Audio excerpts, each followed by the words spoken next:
रामलला के अस्तित्व को ही लोग सवाल उठा देते हैं कई बार। भगवान राम के अस्तित्व को मानने से इनकार कर देते हैं, जो सीधे सनातन पे चोट करती है।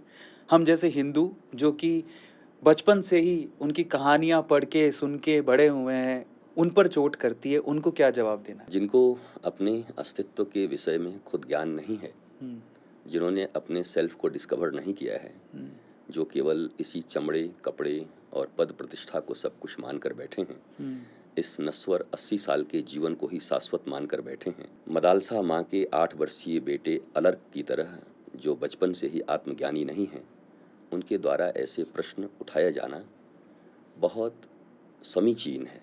बल्कि आश्चर्य मुझे तब होता जब वो ऐसे प्रश्न नहीं करते, क्योंकि अज्ञानियों के द्वारा ऐसे प्रश्न न हो तो फिर शंका होगी कि ये भी ज्ञानी हो गए क्या। तो ये उनकी अज्ञानता है।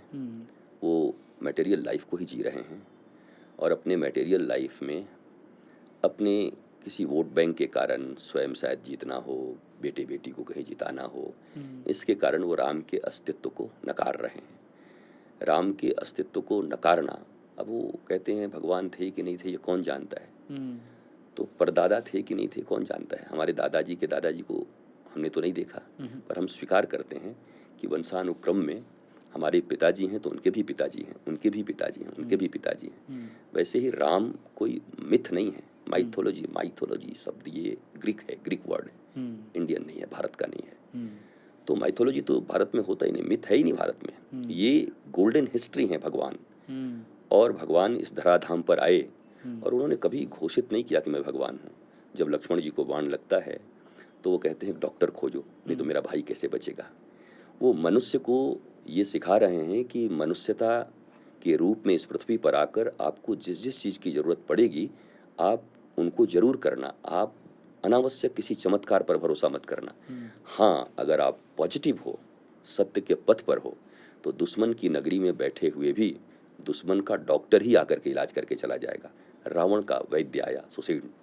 और फिर अब हुआ कि भाई प्रातःकाल अगर सूर्योदय के पहले ये औषधि नहीं आती तो लक्ष्मण जी नहीं बचेंगे।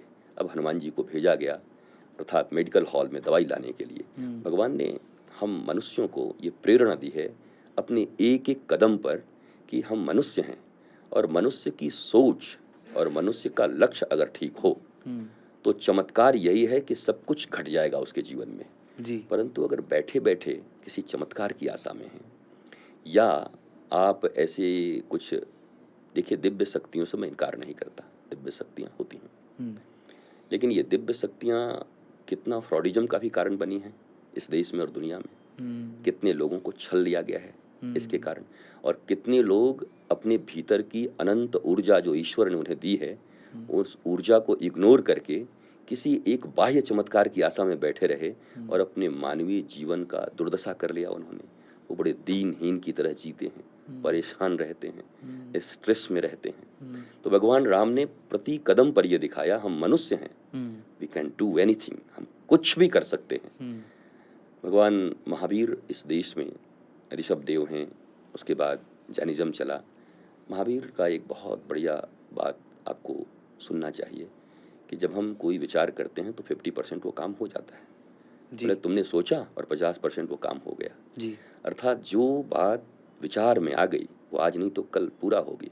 कॉन्शियस नहीं तो सब कॉन्शियस माइंड में जाके वो जमा रहेगा और वो कभी न कभी आपसे एक्शन करवा ही लेगा। इसलिए मैं तो कभी कभी कहता हूँ कि विचार भी क्या करना है, ये विचार करके करना चाहिए। बहुत विचार करके विचार करना चाहिए, नहीं तो जो विचार आएंगे वो पूर्ण हो जाएगा और उसका परिणाम भी हमें मिलेगा। भगवान श्री कृष्ण गीता में कहते हैं अवश्यमेव भोक्तव्यम, अवश्य ही भोगना पड़ेगा, शुभ करो या अशुभ करो।